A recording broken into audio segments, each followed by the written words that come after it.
Why was she the only one still sitting there when the room emptied? The map on the wall glowed faint blue in the darkness, the silhouettes of mountains and ridgelines casting uneven shadows across her tired face. Everyone else had left after the briefing. They took their coffee mugs, their hurried steps, their nervous jokes about one more mission and we'll be back before dawn. But she remained, motionless, hands folded, staring at a line on the map that no one else seemed to notice. Her heartbeat felt too loud. She wondered if the silence in the room could hear it. Each thump was like a reminder of something unfinished, something left behind. Outnumbered, that's how they described it when intelligence gave them the numbers. Outnumbered 3 to 1, maybe 4. The kind of odds that usually sent men back to their bunks with excuses or commanders pulling back with a reluctant shake of the head. But not this time. Her eyes didn't leave that glowing line, because hidden inside those coordinates was more than a mission, more than orders. Inside those hills was the reason she hadn't slept a full night in nearly 3 years, a reason she had never told anyone, not even the people who now depended on her aim, her timing, her silence.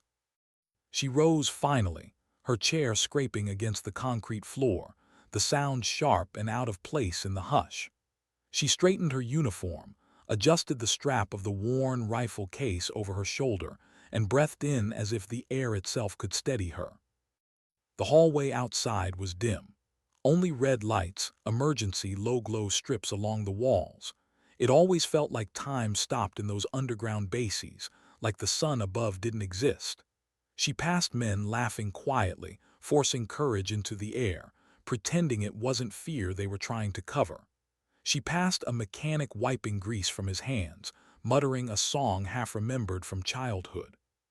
She passed a young soldier, younger than her by a decade at least, staring at the floor with lips pressed tight, like he was praying but didn't want to admit it.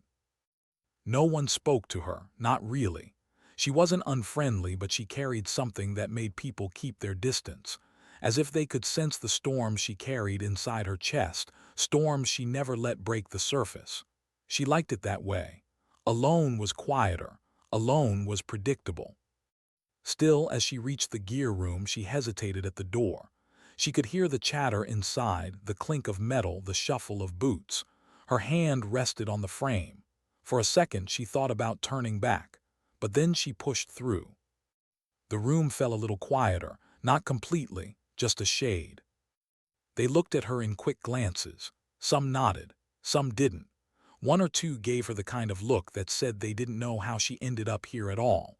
A woman among them, yes, but more than that. A sniper who barely spoke, who never celebrated after missions, who never joined in the rough laughter that filled nights before deployment. She didn't belong to their circle. And yet, when it mattered, they trusted her trigger more than anyone's. She checked her gear with methodical patience. Each clip counted, each round polished, inspected, seated. Her rifle slid free from its case like a shadow waking up. The barrel caught the faintest gleam of light, a reflection that vanished as quickly as it came. She ran her hand down its length, fingers lingering on a scratch near the scope. That scratch had a story, one she never told. Ready as always. The voice came from her left, Captain Reynolds. His presence filled the space, tall, steady, with that calm authority that made younger soldiers straighten their backs. He wasn't unkind, but he wasn't warm either. A man of stone edges softened only by years of loss. She nodded once, didn't speak. "You know what we're walking into?" he asked, keeping his voice low. Her eyes lifted to his, steady, measured. She gave another nod. He studied her for a moment, maybe searching for hesitation, maybe hopping to see it, but he didn't, so he moved on. The transport hum rattled through the walls a few minutes later. It was time. The night air outside bit cold against her cheeks. A storm had passed earlier, leaving the ground wet, the air sharp with the scent of earth and rain. The sky stretched wide, clouds torn apart by a restless wind. Engines growled in the dark as armored vehicles lined up, their lights muted, their movements disciplined. She climbed into the back of one, sliding into place beside two men she barely knew. One tapped his foot constantly, a rhythm of nerves he couldn't stop. The other rubbed his thumb over a ring on his finger, over and over, as if afraid it might slip away.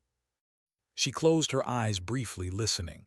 The hum of engines, the creak of metal under weight, the muffled cough of someone holding back smoke, the distant bark of orders, and beneath it all her heart beat again, too loud, too steady. A hand brushed against her arm by accident.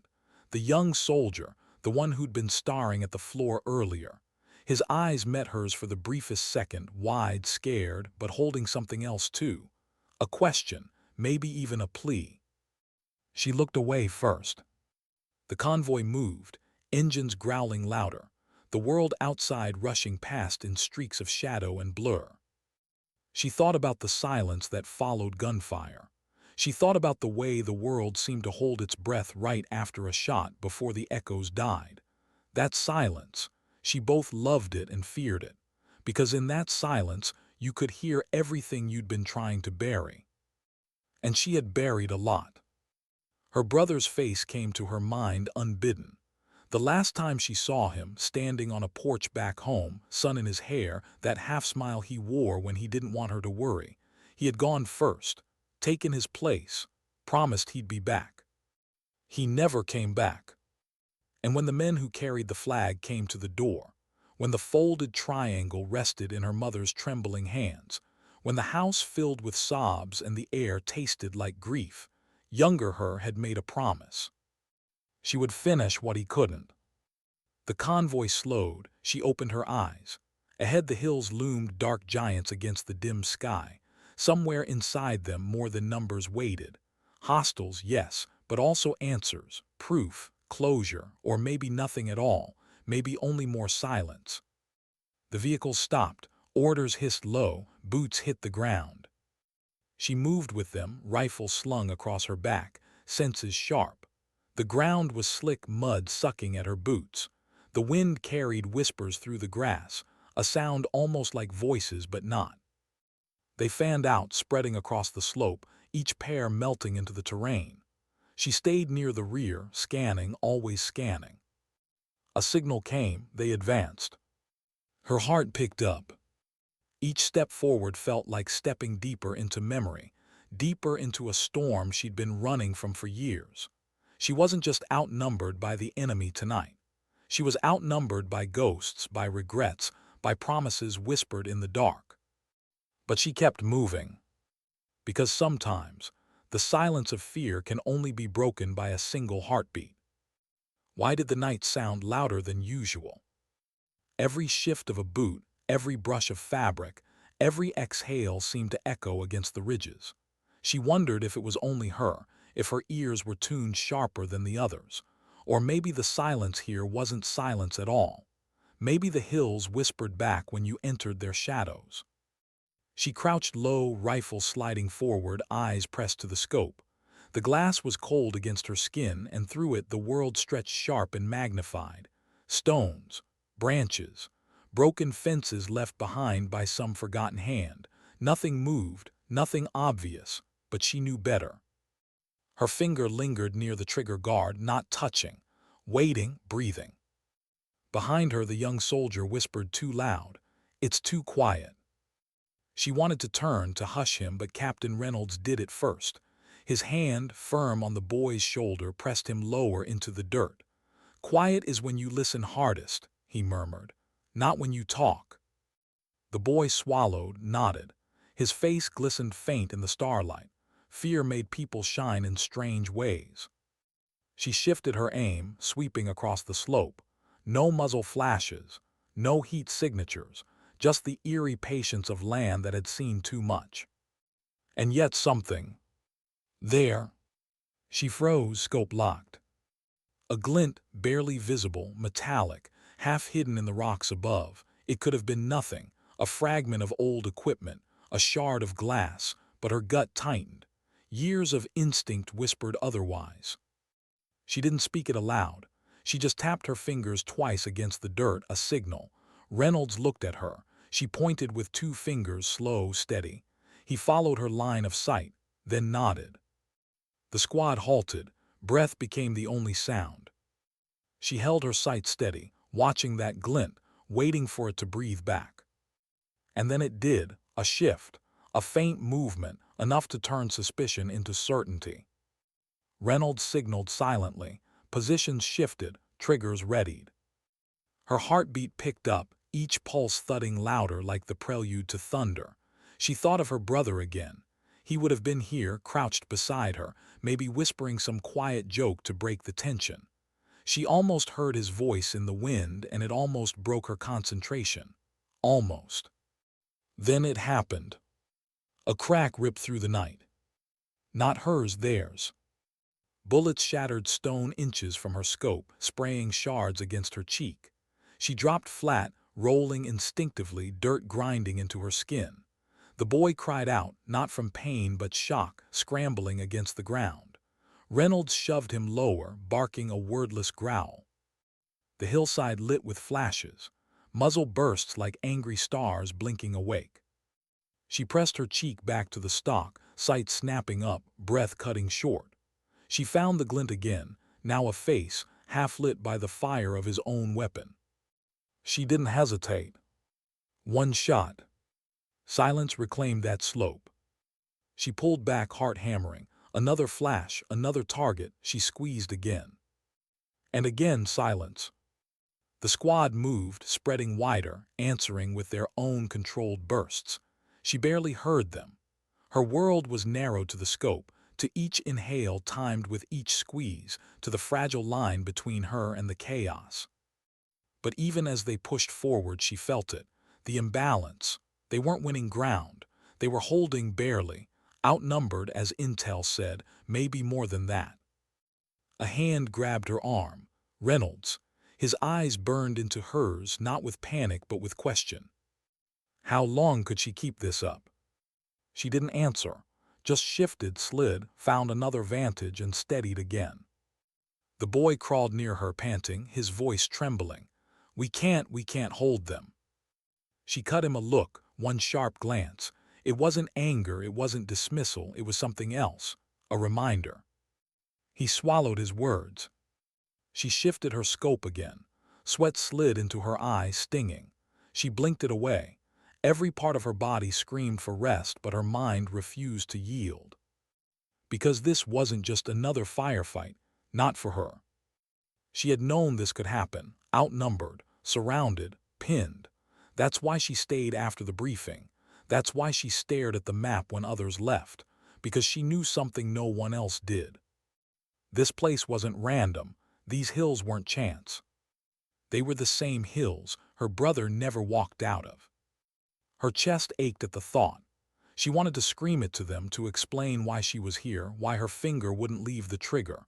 But the words stuck, heavy, unspoken. Instead, she breathed, aimed, and fired again. Another flash gone, another silence claimed. Reynolds shifted beside her, rifle barking low and measured. He didn't speak, but she felt him studying her between bursts. Maybe he knew, maybe he'd guessed. The boy pressed close again, whispering this time, "How do you stay calm?" She didn't answer immediately. The truth was she wasn't calm. Not inside. Inside, she was breaking every second, barely holding together, but she couldn't tell him that. Instead, she whispered back, her voice low and even, one breath at a time. He nodded, clinging to the words as if they were rope. The hillside fell quieter, not silent, never silent, but quieter, enough to breathe without choking on the sound of death. Reynolds signaled. The squad regrouped, shifting position, inching forward through the mud and rock. She covered them, scope sweeping, eyes burning from strain. Then came the sound she dreaded. A child's cry. It froze her where she lay, high, thin, terrified, not from her side, from theirs. Her gut twisted. The boy beside her looked up wide-eyed. "Is that?" Reynolds silenced him with a glare, but his jaw tightened. He heard it too. She forced herself to keep the scope steady, scanning, searching. Through the glass she found them movement near the ridge. Not soldiers, families. women clutching children huddled in fear. Her blood went cold. This wasn't just an enemy camp. It was a settlement, a place where lives bled together, fighters and innocents tangled in the same shadows. Her brother's last mission had been here. Had he known? Had he seen the same thing before the silence claimed him? Her hands trembled against the rifle. The order hadn't come yet. Reynolds hadn't said it, but she knew it was coming. Push forward, clear the ridge, no matter who, no matter what. And she didn't know if she could obey. The boy whispered again, voice cracked. "What do we do?" She didn't answer, not yet. Her breath hitched, her finger hovered. The child's cry echoed again, carried by the wind. And in that moment she wasn't a soldier. She was a sister, a daughter, a woman haunted by the folded flag in her mother's hands. Her choice lingered in the air, heavy as thunder. And she knew, whatever happened next would not only decide the mission. It would decide her. What would her brother have done? The question burned through her as she lay in the mud, rifle steady but hands trembling against the stock. She tried to picture him here in these same hills, facing the same impossible choice. She tried to remember the calm in his eyes, the steady way he carried his burden, but memory was cruel. It gave her pieces, not answers. A smile here, a voice there, and silence where she needed him most. Reynolds raised his fist, signaling the squad to hold. His eyes scanned the ridge, his jaw set like iron. He had seen the women, the children. She knew he had, but orders had no space for sympathy. She pressed her eye to the scope again. The glass brought the ridge into harsh clarity. A woman clutched a child to her chest, eyes darting wildly as muzzle flashes lit the night around her. A man, fighter, maybe father, pulled her behind cover, weapon in hand. The line between enemy and innocent blurred until it dissolved completely. Her breath stuttered. The boy beside her whispered, "They're not all fighters, are they?" She didn't answer, couldn't. Reynolds finally moved closer, crouching low. His voice was a rasp meant for her alone. "You see it too." She gave the slightest nod. His eyes narrowed. He wasn't asking her permission. He was measuring her, testing the steel in her silence. "We clear the ridge," he said, "but no one fires without certainty. Understood?" It wasn't mercy, it was caution, but it was something. The squad began their crawl forward. Each movement slow, deliberate, as if the mud itself clung to their limbs to keep them from the choice waiting ahead. She covered them, sight sweeping, heart hammering louder with every inch they gained. And then movement, fast, sharp. A figure darted from the rocks, rifle raised, muzzle aimed straight for Reynolds. Her scope found him in a breath. She didn't think, she fired. The figure dropped.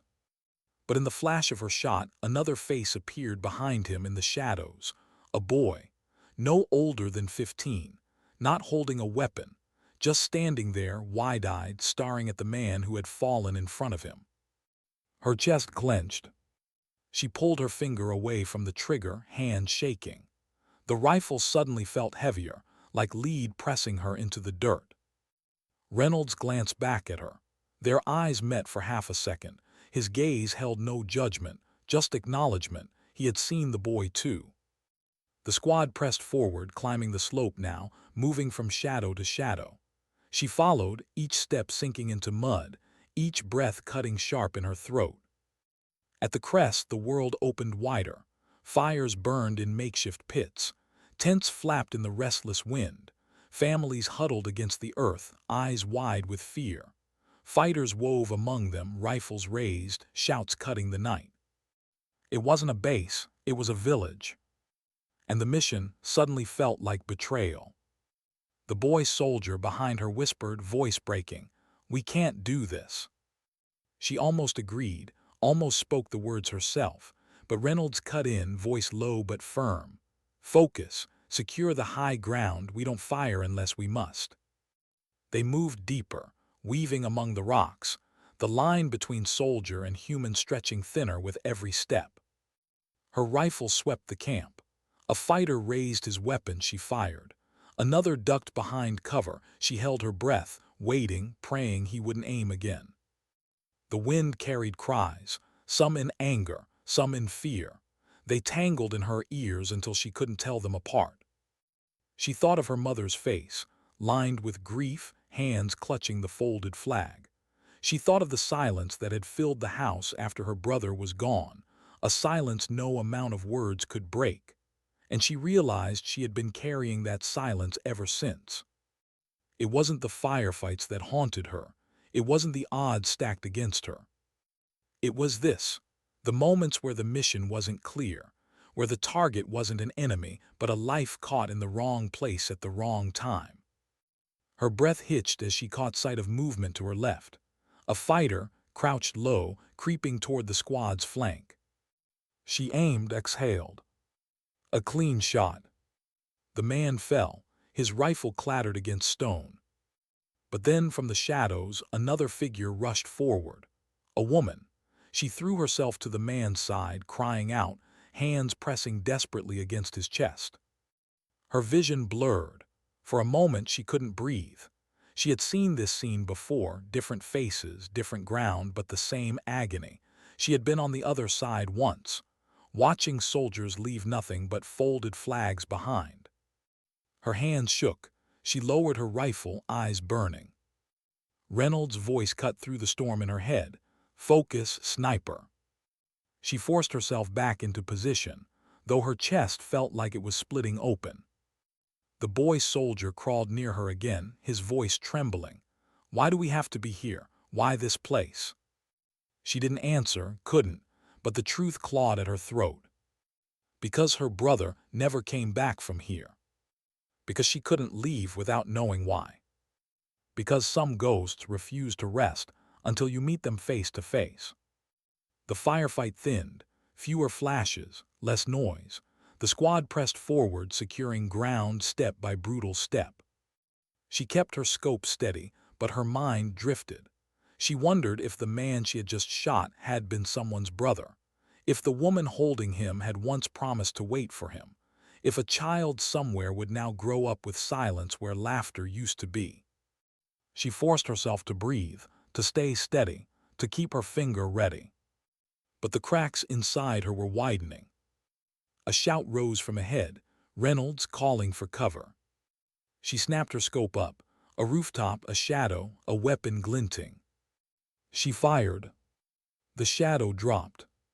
But as the body tumbled, her scope caught something else. A flash of fabric, a marking on the arm, not like the others, faded, familiar. Her stomach turned. She knew that mark. It was the insignia her brother's unit had worn. Her breath froze in her lungs. Why was it here, on him?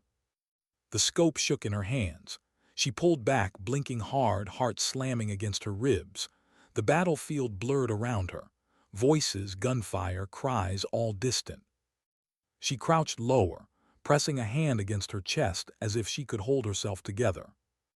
Her brother's unit had died here, but their insignia was still walking these hills. And suddenly, the silence she carried wasn't silence at all. It was a question. And tonight it demanded an answer. Why would his insignia still be here? The thought tore through her like shrapnel, sharp and relentless. She knelt in the mud, breath caught in her throat, staring at the rooftop where the man had fallen. Her rifle still hummed with the echo of the shot, but her body felt frozen.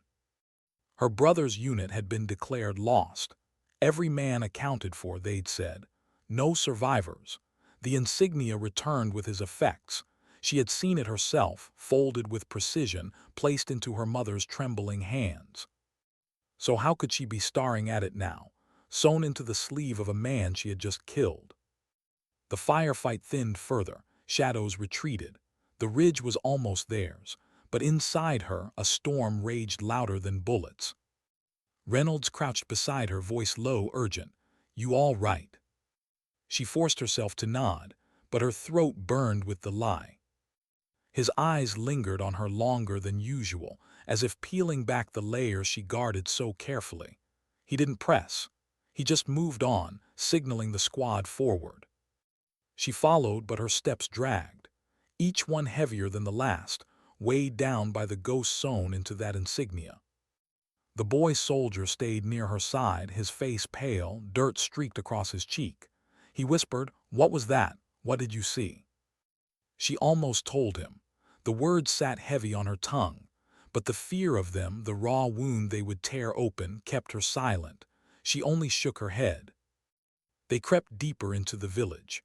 The fires burned lower now, smoldering rather than roaring. Smoke curled into the air, mixing with the cold night wind. The cries had quieted, too, families huddled in silence, eyes like glass, wide and watching. She couldn't look at them. Every glance felt like an accusation. A door creaked nearby. She spun, rifle rising, breath sharp. But it was only an old man, hands raised, stepping slowly into the light.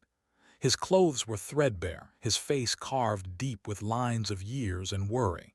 He spoke words she couldn't understand, the language foreign but the meaning clear. "Don't shoot." Reynolds signaled for hold. The squad froze. The old man gestured frantically, pointing toward the ridge beyond, shaking his head, then pressing his hands together as if begging. The boy soldier whispered, "What's he saying?" No one answered. But she thought she knew. "Danger, more coming." Her stomach nodded. The old man's eyes found hers. For a moment everything else faded. The cries, the smoke, the steady weight of her rifle, all blurred.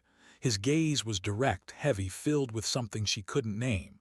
Sorrow, maybe, or warning, or both.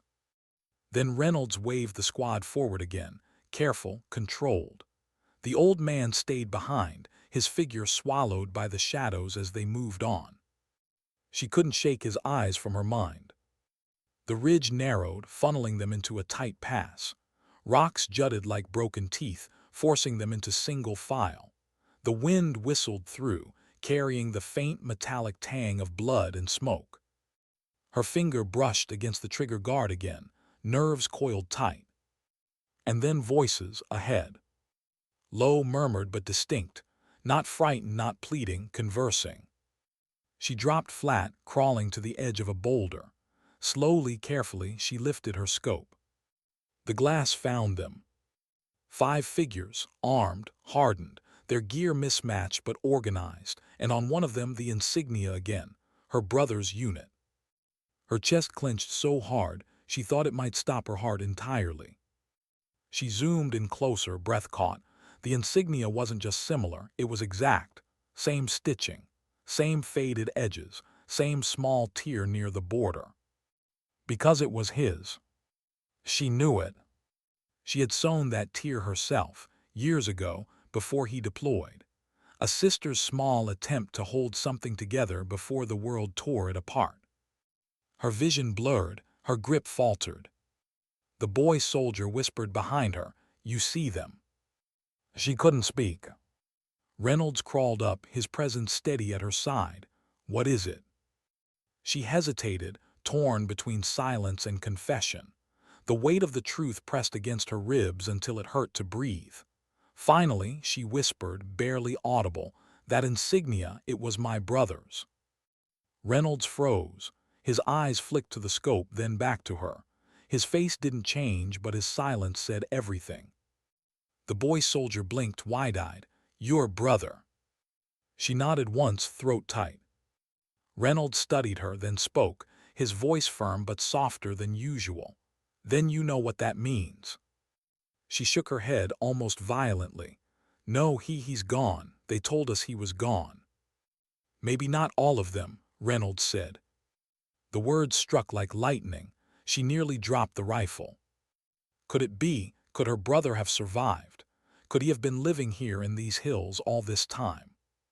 But then, why had no one told them? Why had no word reached their family? Why did she only see a scrap of cloth now, stitched to the arm of someone who wasn't him? Her mind spun.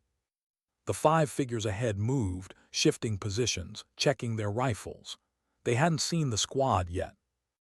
Reynolds' jaw tightened. "We need to move, now, before they set up." Her finger lingered near the trigger. She could end it. Right now. One breath, one squeeze, and the question tearing her apart would vanish with the man wearing her brother's insignia. But part of her screamed, what if there was more? What if her brother was alive and this insignia was proof? Proof stolen, yes, but proof nonetheless. If she pulled the trigger, she might never learn the truth. Her hands trembled against the rifle. The boy soldier whispered again, his voice shaking, "What do we do?" She swallowed hard, her throat raw. Reynolds looked at her, steady, waiting. He wasn't asking for permission. He was waiting to see if she would break. She closed her eyes for half a breath. Her brother's smile flashed in the darkness of her mind.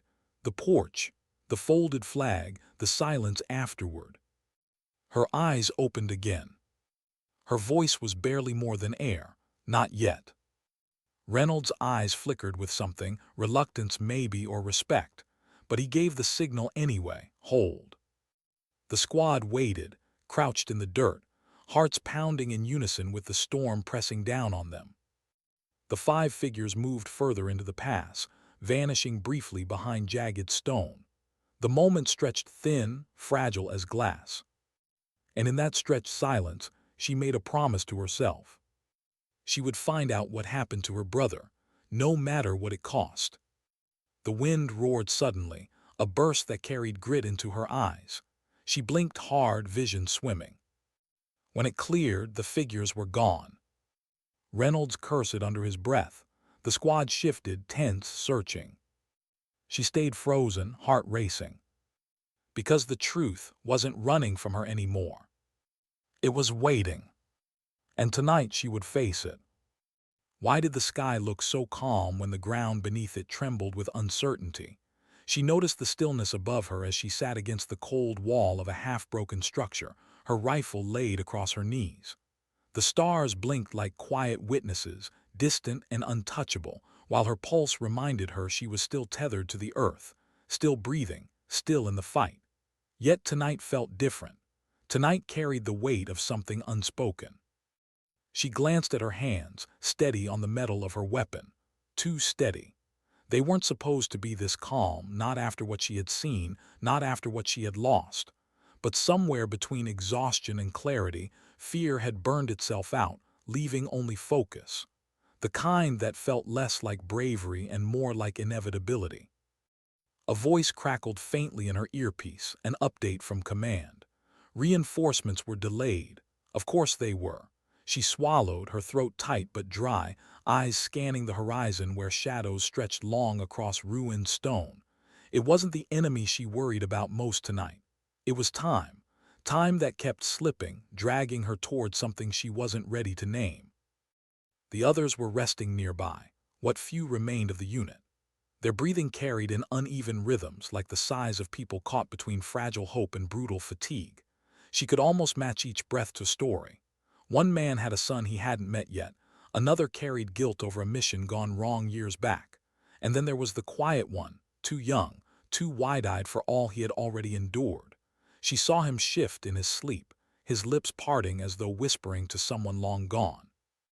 It struck her deeper than she expected. Because once she too had whispered into dreams. Once, she believed she'd have time to make it back.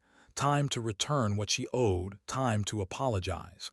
But war had taught her that promises were made fragile by distance, and distance was made cruel by duty.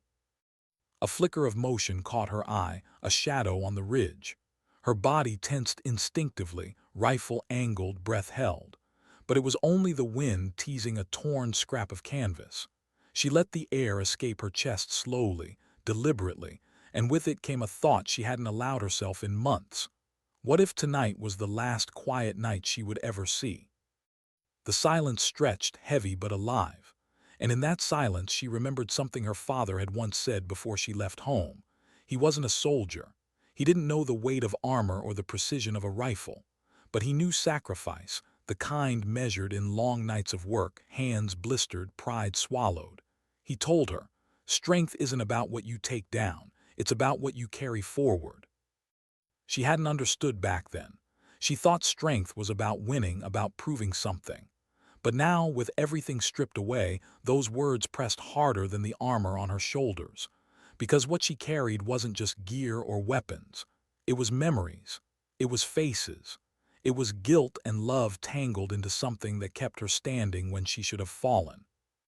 A sound broke through, the soft clatter of boots against stone.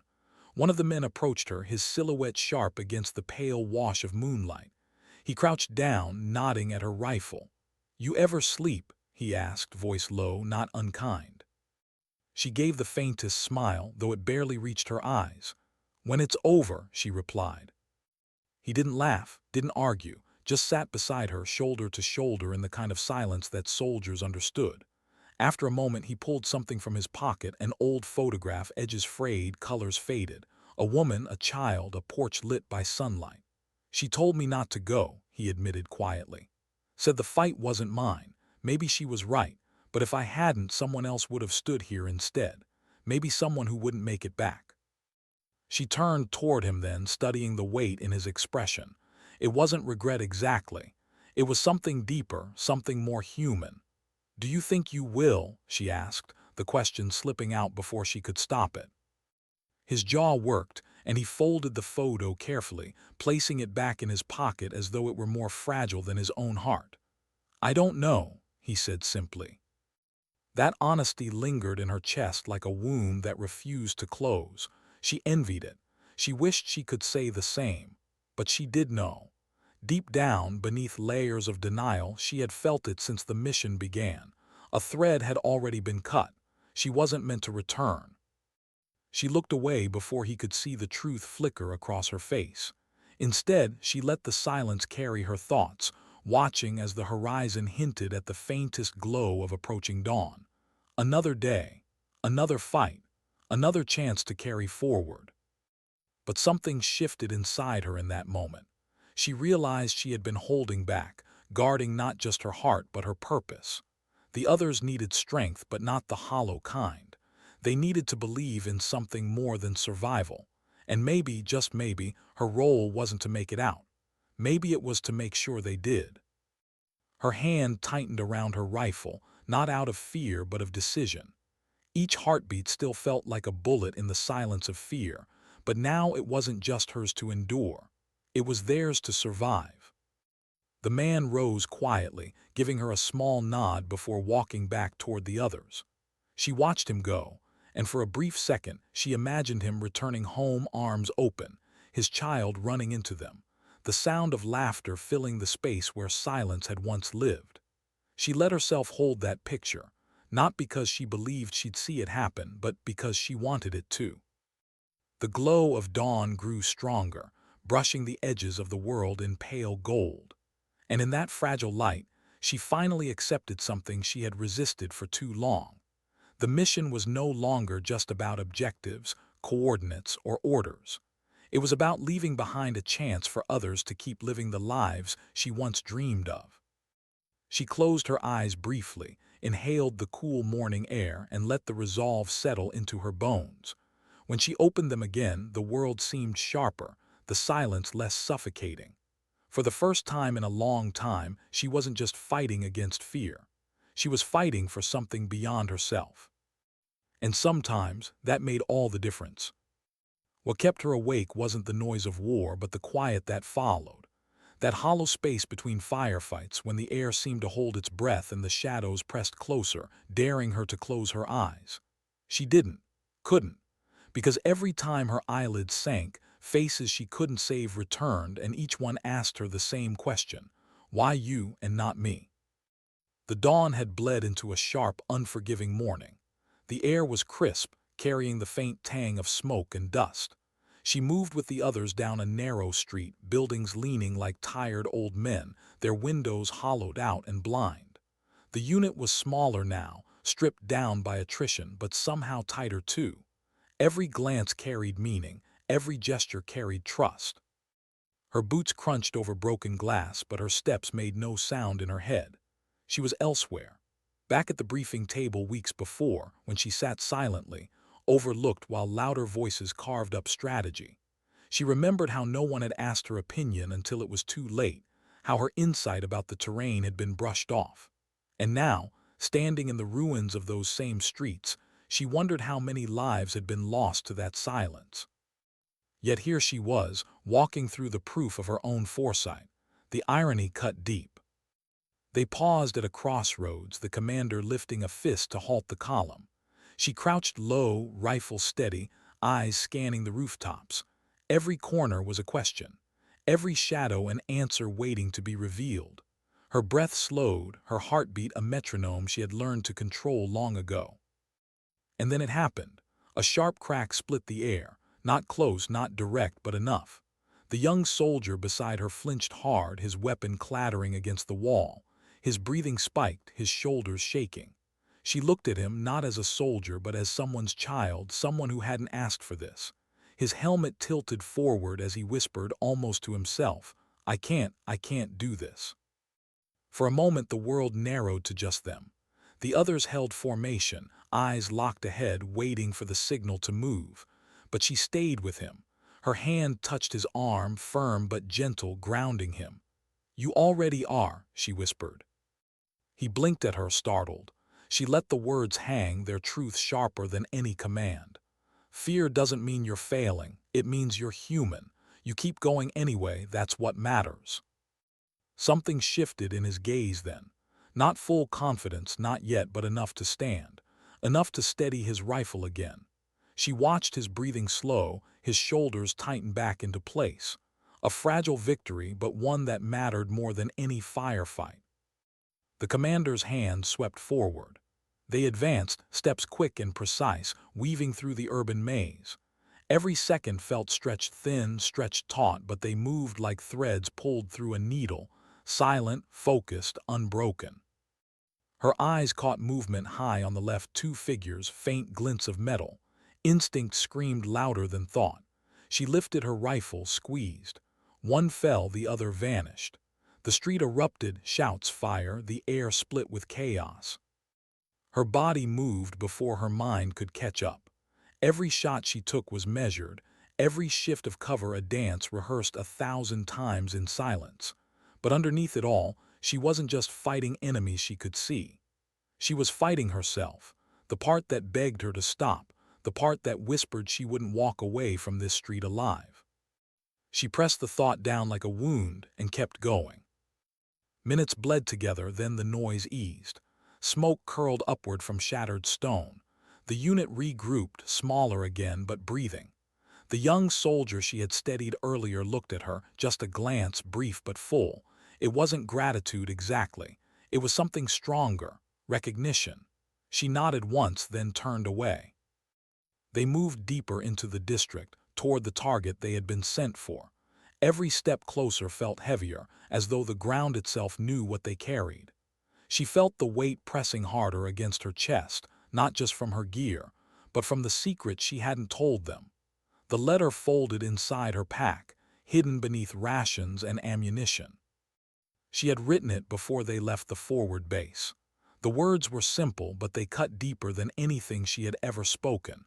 It wasn't addressed to command or to family. It was to a child she would never meet, her own. No one knew, not even the father, not really. She had found out too late, when her orders were already sealed, when turning back wasn't an option. And so she carried the truth alone, silent like a second heartbeat beneath her armor. She told herself she wrote the letter in case she didn't make it, in case her voice never returned. But deep down, she knew it was more than that. It was her way of leaving something behind that wasn't just destruction. A piece of herself, fragile and human, folded into words she hoped might one day find their way home. Her mind snapped back to the present as the commander gave a sharp signal. They reached the outer wall of their objective. Beyond it lay whatever intelligence had been deemed critical enough to send them into this dead city. She leaned against the stone, chest heaving, sweat cold on her spine. The silence returned, heavier than gunfire. She looked at the others, each one preparing in their own way. A prayer whispered, a blade checked, a magazine tapped against a helmet, all of them carrying pieces of themselves into a fight they might not survive. And she thought again of her father's words, "Strength isn't what you take down, it's what you carry forward." She touched the letter inside her pack, not to reassure herself, but to remember why she would keep moving when fear threatened to stop her cold. When the order came, she didn't hesitate. She stepped through the breach with the others, her heart hammering steady, her silence carrying more weight than any command. Because sometimes, the most dangerous thing on a battlefield wasn't fire or steel. It was the quiet determination of someone who had already decided how much they were willing to lose. Why did the silence feel heavier than the firefight itself? She crouched behind a crumbling wall, rifle pressed against her shoulder, breathing shallow but controlled. The street in front of her was littered with debris, shattered glass, broken bricks, and the remnants of lives interrupted. Every step the squad had taken earlier now felt like echoes in a canyon, memories pressed into the dirt. She had seen too much to feel safe. Yet her body moved with precision, trained reflexes overriding the chaos of her mind. Reynolds signaled forward, his hands steady, eyes sharp. She scanned the alley, every shadow a possible threat, every glint a potential enemy. The world narrowed to her scope. And then she saw him. A figure crouched behind a barricade, his insignia unmistakable. Her brother's unit.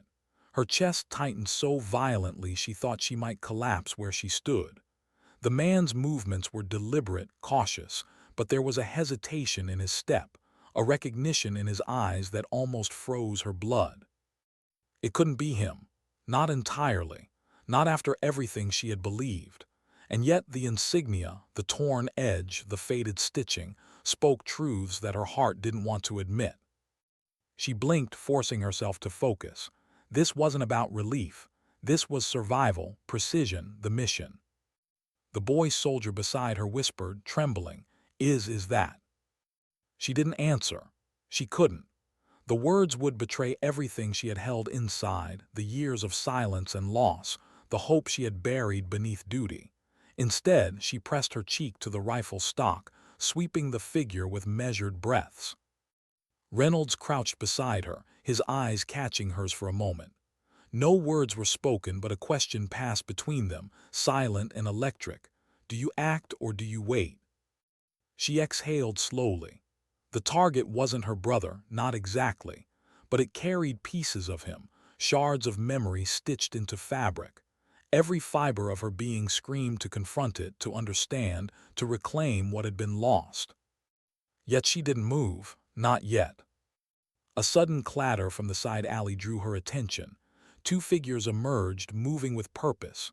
Fighters, merciless, armed, ready to strike. The squad tensed, guns raised. Her fingers tightened around the trigger guard. One shot, two, each calculated, each precise. The alley erupted briefly, flashes of fire and smoke, but her focus never wavered. And then the figure with the insignia moved, straight toward her, not attacking, not retreating, just walking, deliberate, calm. Her heart skipped a beat. This wasn't combat. This was a test, or a message. She held her breath as he stopped a few meters away, eyes locking on hers through the chaos. Recognition flared. Pain, relief, anger, confusion, all layered together in a single glance. The boy soldier behind her whispered, almost inaudible, he knows you." She didn't respond, couldn't. Her pulse thundered in her ears. Every instinct screamed. And yet she stayed still, silent, watching. Reynolds moved forward slowly, hands raised slightly, careful not to escalate. "Stand down," he said softly, voice carrying more authority than command. "We're not here to kill unless we have to." The figure with the insignia spoke then. Words she didn't fully understand, but the tone was unmistakable, warning, recognition, a plea wrapped in steel. She realized she could feel it in her bones. This wasn't just another enemy. This was a piece of her past standing in the ruins, a shadow of what she had lost. Her mind raced. Every memory of her brother surged, every face she had tried to hold onto in the quiet moments of her missions. The man before her was a bridge between what was gone and what remained. She stepped forward, rifle still raised but relaxed enough to show restraint. He mirrored her movement. Their eyes locked in a silent exchange that carried more weight than any words could bear. The boy soldier glanced at her, fear and awe in his gaze. He whispered, "What do we do?" She exhaled slowly. "We see the truth," she said, barely above a whisper. For a moment the world held its breath. The squad behind her shifted, tense but obedient, waiting for direction. And then the man with the insignia spoke again. His voice low, measured, but familiar in ways she couldn't explain. It was like hearing a ghost she had long mourned. He said something she recognized instantly, her brother's voice, carried in someone else, in someone who had survived. Her knees weakened slightly, but she held herself upright. The squad stayed back, letting the moment stretch, understanding without words that this was beyond combat. The man stepped closer and she noticed the subtle differences, the way he moved, the hesitation, the weariness that mirrored her own. This wasn't the man she remembered from photographs and letters. This was a survivor, shaped by years of fighting, hiding, and enduring. Her mind flashed back to the letter she carried in her pack. Words folded carefully, secrets she had kept to preserve hope. Maybe it wasn't too late. Maybe survival wasn't just about reaching the end of a mission, but about reclaiming the pieces of life the world had tried to steal. Reynolds cleared his throat softly behind her. "We need to move," he said, careful, not commanding.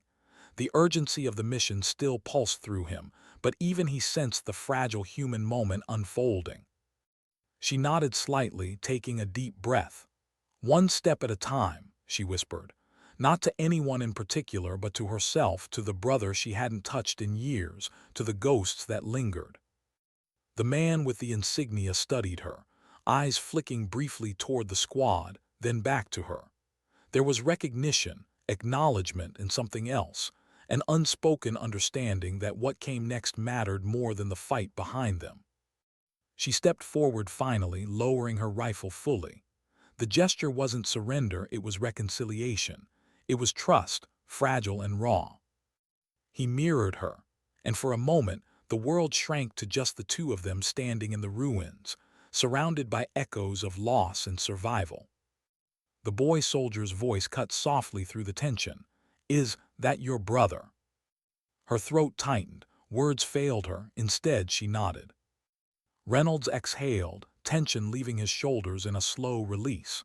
"Then let's do this right," he said, voice steady, carrying authority tempered by empathy. The squad began to move again, following the path laid by understanding rather than orders. The man with the insignia joined them, seamlessly yet deliberately, the symbol on his arm a reminder of the past, a bridge to the present. And she felt it, something she hadn't allowed herself to feel in years: hope. Not the naive hope of dreams untouched by war. Not the fleeting hope that fades in the first firefight, but the hard-earned, fragile hope born from survival, from recognition, from the knowledge that some pieces of life, even after the world has tried to claim them, can be reclaimed. The street ahead was quiet but alive with possibility. Each step they took was measured, deliberate, careful. Every heartbeat became a bullet in the silence of fear, piercing through doubt, through grief, through the weight of years lost. And in that silence, she realized something profound. Sometimes, survival isn't just about reaching the end. Sometimes, survival is about facing the truth you've carried all along and still choosing to move forward. Her brother's eyes met hers again, fleeting but unwavering. Recognition, acknowledgement, forgiveness, each layered together in a glance that said more than words ever could. She exhaled slowly, letting the tension melt just slightly. The squad followed, cautious but steady. The man with the insignia walked beside her, his presence a reminder of the past she had mourned and the future she had yet to claim. And as they moved through the ruins, each heartbeat still sharp, still dangerous, she understood fully what her father had meant all those years ago. Strength isn't what you take down. It's what you carry forward. Why did the last step always feel like the heaviest? She moved through the ruins, rifle slung loosely across her back now, eyes scanning the fractured buildings, the silence settling like a weight she had carried for years. The squad followed behind her, smaller now, diminished by losses, yet bonded more tightly than ever. And beside her, a presence she hadn't allowed herself to imagine. Her brother, alive, real, scarred by time and conflict, but here. It was surreal, walking side by side with someone she had mourned in private, someone she had dreamed about only in fleeting memories. She could hardly breathe without the echo of disbelief in her chest. Every instinct screamed caution, yet her heart, finally unburdened, trembled with the tentative hope of reunion. The boy soldier glanced at her, wide-eyed, as if sensing the significance of the moment without needing words. His lips parted, but no sound came. She merely nodded at him. Understanding passed silently, the kind that transcends age, rank, and experience. The air was thick with dust and smoke, the aftermath of battles fought both seen and unseen. And somewhere in that haze, she felt the weight of every life lost, every choice made in silence, every sacrifice that had brought them here. Reynolds walked behind them, his posture tense but controlled, eyes flicking constantly, aware of both the human and operational stakes. He had seen soldiers bend under pressure before, had seen men break and recover, had learned the delicate balance between discipline and empathy. He understood now that this moment required more than orders. It required grace, restraint, patience. The street narrowed, leading to the heart of the district, where intelligence had been reported, where decisions would shape the outcomes of countless lives beyond this mission. She moved carefully, each step measured, each breath deliberate, but the rhythm of her pulse was steadier now, grounded by the presence beside her. Her brother glanced at her briefly, a flicker of recognition passing in his eyes. Not just her face, but the years between them, the loss, the fear, the silent grief she had carried. She returned the look, a mirror of what she had felt every day since the news of his disappearance. And then the moment passed. They reached the central courtyard, a wide space scarred by rubble and fire. The intelligence cache they sought lay hidden within a collapsed structure. The squad fanned out, cautious but deliberate, every motion a dance between survival and strategy. She moved forward, rifle raised, eyes scanning. Her brother fell in beside her, silent, efficient, every movement honed by years of survival. She marveled quietly at the synchronicity between them, the unspoken communication that needed no words. They were two halves of a whole, forged apart and now reunited in the crucible of necessity. The boy soldier whispered, "Are we ready?" She glanced at him, eyes soft but firm. "We always are." Inside the collapsed structure, the air was thick with dust and decay. Sunlight filtered through cracks in the ceiling, illuminating floating particles like tiny specters of the past. She stepped carefully, every footfall deliberate, aware that any misstep could be fatal. The cache was simple, a collection of documents, devices, and data drives. Nothing flashy, nothing dramatic. But in its simplicity lay the power to change lives, to prevent future bloodshed, to tip the scales in a conflict that stretched far beyond these ruined streets. Her fingers brushed against one of the drives. Cold, smooth, heavy with possibility. She held it in her hand, letting the weight settle into her palm.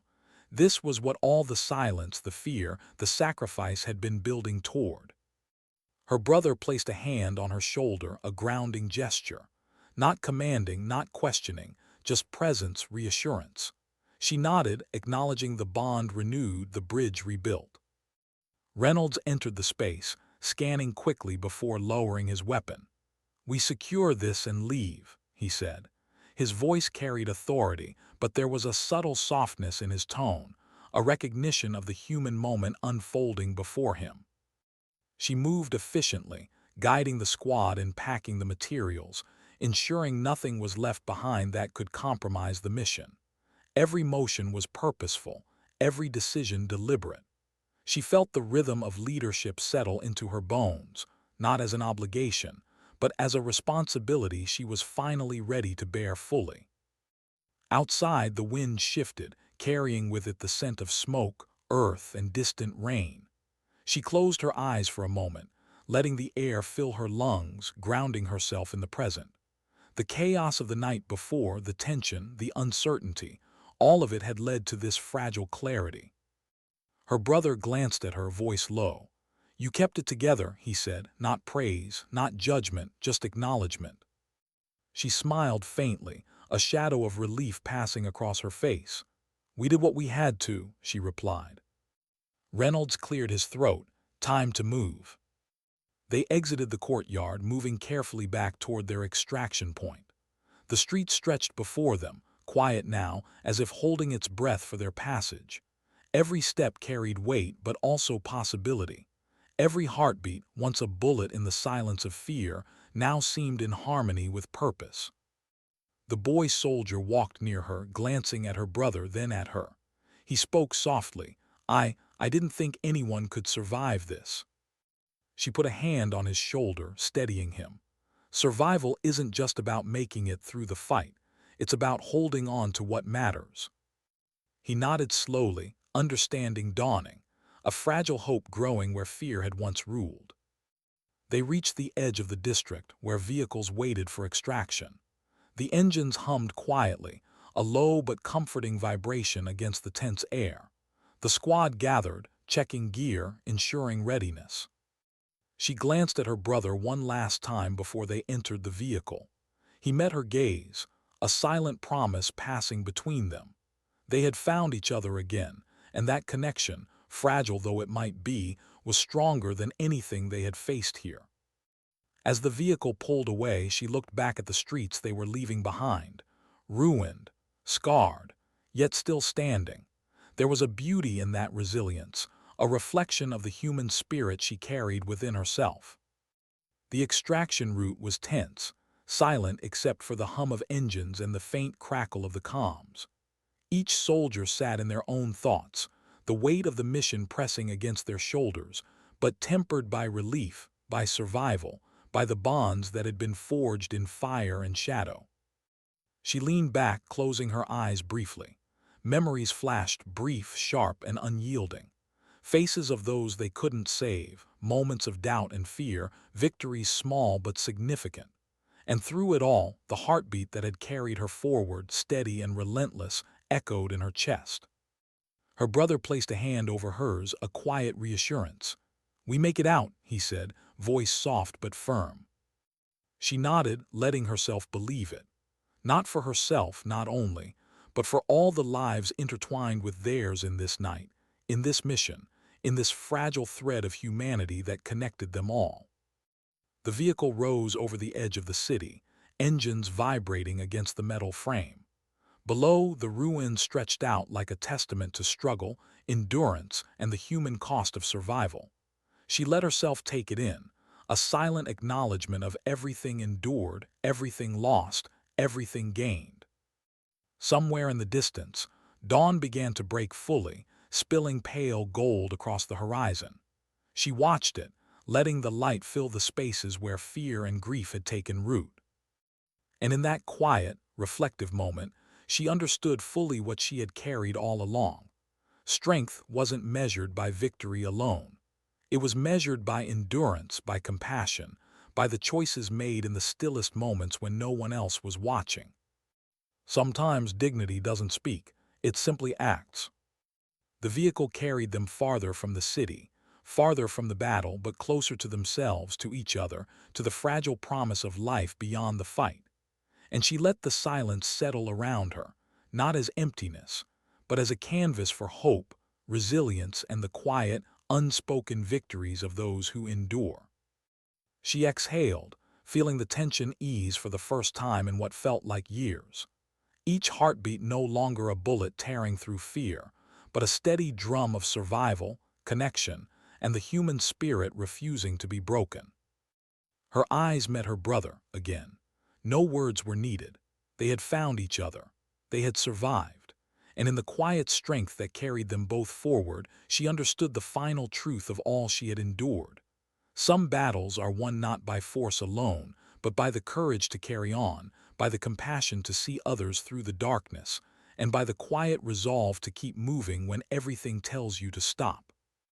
The sun rose fully now, spilling warmth across the scars of the city, and she let herself feel it, let herself hope, let herself believe that survival, real, complete survival, was possible. And sometimes she knew that was enough.